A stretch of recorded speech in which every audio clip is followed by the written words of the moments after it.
মুফাসসিরের অপেক্ষারত কথা বুঝাইতে পারিনি।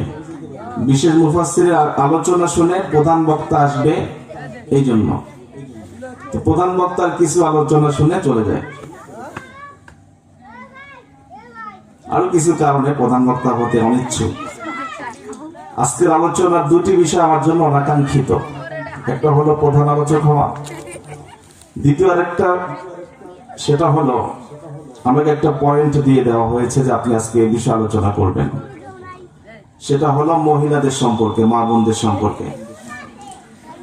আমি ব্যক্তিগতভাবে মা বোনদের সম্পর্কে একটু কথা কম বলি, মানে একদম না বললেই চলে। কারণ আমি প্রত্যক্ষ করেছি যে বর্তমানে যে সমস্ত মায়েরা মাহফিলে আসে, এর 80% মায়েরা বয়ান শোনে না,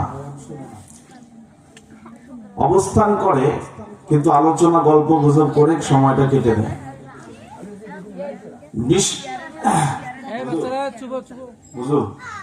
বাচ্চাদেরকে নিয়ে যাওয়া যাবে, রাত তো অনেক হয়ে গেছে।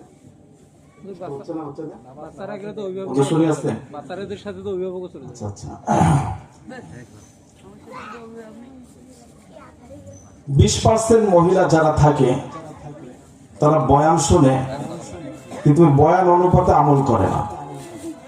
যাই হোক, আমাদের আজকের প্রধান অতিথি আপনাদের জন্য এবং আমাদের মা বোনদের জন্য অত্যন্ত গুরুত্বপূর্ণ কথা বলেছেন। আমি অল্প সময় কথা বলবো, খুবই সীমিত সময় কথা বলবো, তারপরে ইনশাআল্লাহ দোয়ার মধ্য দিয়ে আলোচনা শেষ হবে। বর্তমান ওয়াজ মাহফিল, এই বাচ্চা, এই বাবু সামনে এসে বসো, একসাথে বসো, তোমরা একসাথে বসো।